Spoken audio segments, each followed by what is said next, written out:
ले अम्मी, आ गई आपकी बहू। अब तुम्हारे हाथ का जख्म कैसा है? अब तो काफी बेहतर हो गया, अल्लाह का शुक्र है। चले, अल्लाह का शुक्र है। बेटा ख्याल से काम किया करो, अगर इसी तरह चोटें लगवाती रहोगी तो कैसे काम चलेगा? ठीक कह रही हैं आप, मैं आइंदा एहतियात करूंगी। I am sorry. इधर आओ, मेरे पास बैठो। तुम दोनों से मुझे बहुत जरूरी बात करनी है।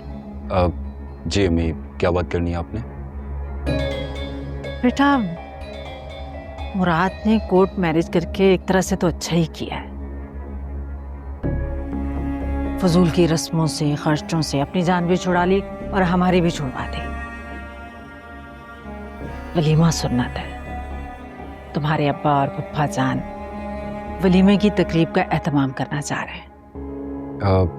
लेकिन अम्मी, मैं और अरबाज एहतमाम कर चुके हैं और वहीं होगा ना वलीमा, उसी हॉल में जहाँ मेरी और दानिया की शादी हुई थी।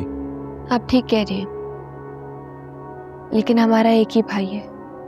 हमारे बहुत अरमान थे उसकी शादी के लिए। आप ही तो फिर उसके निकाह में शामिल होगी, लेकिन मैं। तुम जानती हो मुराद ने तुम्हें क्यों नहीं बुलाया? सादिया की वजह से।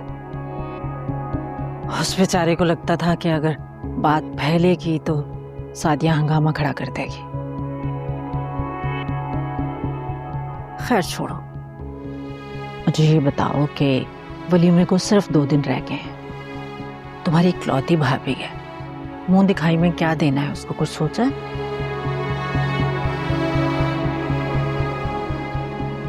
मैंने तो कुछ भी नहीं सोचा वो हमारी जान। और आप पढ़ी हैं इस घर की, आप जो बोलेंगी वैसे ही होगा। जीती रहो, तुम्हारी यही बात मुझे बहुत अच्छी लगती है। सोनिया ने अपने जहेज का गोल्ड का सेट निकाह पे भाभी को मुंह दिखाई में दे दिया था। हाँ तो तुम भी अपनी कोई ज्वेलरी का सेट निकाल कर देते ना। क्यों बेटा, मेरी बहू किसी की रीस क्यों करेगी? अगर सोनिया ने गोल्ड का सेट मुंह दिखाई में भाभी को दिया है तो मेरी बहू तो उससे बढ़ चढ़ कर कुछ देगी ना। हमारी इज्जत का सवाल है। तो फिर कुछ और सोचा है क्या आपने?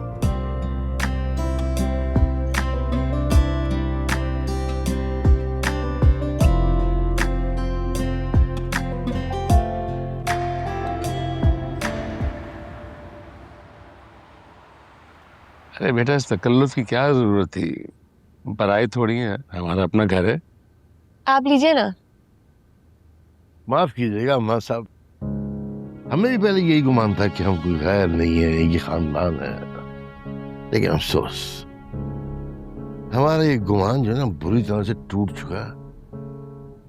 आपकी ये बात अब दिल पे लगती नहीं है।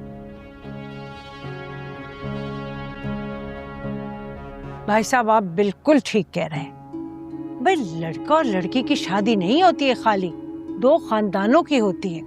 और इसी तरह 2 खानदान इन बच्चों के मुकद्दस रिश्ते की वजह से एक खानदान में बदल जाते हैं। जी बहन, मैं आपकी बात की बिल्कुल तायद करूंगा। ये तो नसीब की बात है, बच्चों का नसीब है। किसका रिश्ता किससे जुड़ता है किसको पता है। जी अल्लाह ताला तमाम बच्चे बच्चियों के नसीब खोले और उनके बख्त बुलंद फरमाए। आमीन आमीन आमीन इलाही आमीन। आमीन। अब छोड़े अब ये सब बातें, चाय वगैरह तो लेना। आप कुछ ले ही नहीं रहे, ठंडी हो जाएगी चाय। फिलहाल भाई सारे हालात आपके सामने हैं। मुराद ने अपना शरई और कानूनी हक इस्तेमाल किया और उसकी पसंद को हमने दिल से तस्लीम किया है।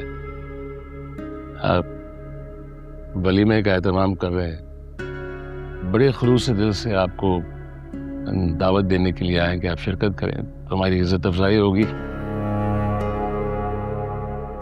अरे भाई साहब, ये तो आपने बहुत अच्छा किया। भाई मेरा तो मानना ये है कि जिंदगी बच्चों ही ने गुजारनी होती है और कानून और शरअ भी इन्हें इस तरह का हक देता है। हम इनसे ये हक छीन नहीं सकते। आप बिल्कुल बेफिक्र हो जाए, हम मुराद बेटे के वलीमे में जरूर आएंगे। बहन जी, आपका बहुत बहुत शुक्रिया। अरे नहीं नहीं, काहे का बड़ापन, काहे का शुक्रिया। अपनों में ये सब कुछ नहीं चलता। मामू जान, आप चाय लेना। हाँ हाँ, खाए पिए, अपने ही घर समझे।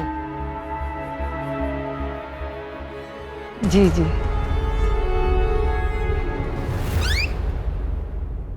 फारा, तुम यहाँ कमरे में छुप के बैठी हुई हो? क्या बदतमीजी के बाद मेहमानों से मिलने भी नहीं आई हो? अरे क्या हुआ है तुम्हें? कुछ बताओ तो सही। क्यों रो रही हो? क्यों जान निकाल रही हो मेरी? अम्मी, मैं मर जाऊंगी। मुराद जी, खबरदार फारा, जो तुमने उसका नाम भी मेरे सामने लिया है। अब आप तो मेरी माँ है, सगी माँ। आप तो मेरी फीलिंग समझे ना। मैं सब समझ रही हूँ और सब नजर आ रहा है मुझे। तुमने और तुम्हारे बाप ने ना मुराद को लेके जितना तमाशा करना था ना, कर लिया। अब मेरी बर्दाश्त ना खत्म हो गई है। बस कर जाओ, अपना हुलिया ठीक करो और इंसानों की तरह बाहर आ जाओ। समझ रही हो तो मैं क्या कह रही हूँ?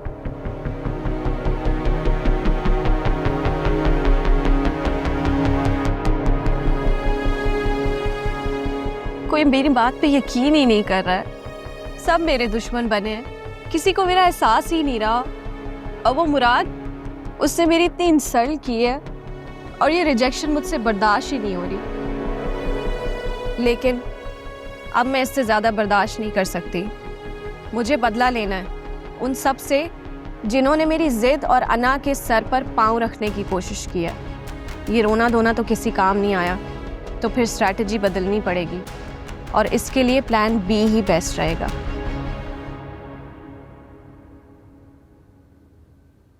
मुराद, यही फाइल्स जो तुमने मंगवाई थी? एक्सक्यूज मी, क्या बोला आपने? मुराद?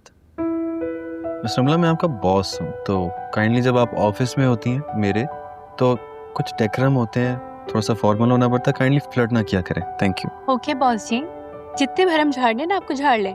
ये घर तो आपको मेरे साथ ही जाना है। और अगर आप भूल गए तो मैं आपको याद दिला दूं, हमारे घर पे भरम मिसेस के चलते, मिस्टर के नहीं। हाँ यार, ये तो मैं भूल ही गया था। अच्छा चलो, बहुत मजाक हो गया, बैठो।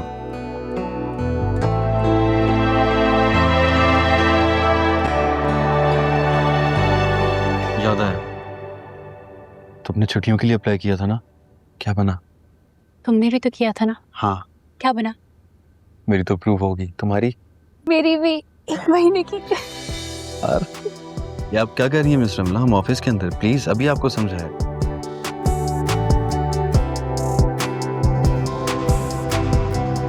तुम क्यों नहीं गई? मुझे कोई दिलचस्पी नहीं है। अब तो यूं लग रहा है जैसे मेरा दिल ही मर गया है। दिल मर गया? तुम हार मानने वाली हो तो नहीं? सादिया कभी हार नहीं मानती और ना ही मैंने अभी कोई हार मानी है। बस अपने कदम पीछे हटाएं कुछ वक्त के लिए। कदम पीछे हटाए हैं?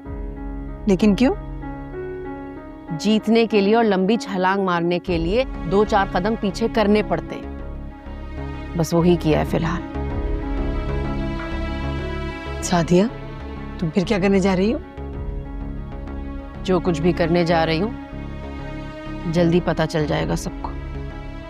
देखो, तुम आग से खेलने की कोशिश कर रही हो। मैं आग से खेलने की कोशिश कर रही हूँ और जो मेरे मन में आग लगी है उसका क्या? सब जलेंगे इस आग में, सबके सब।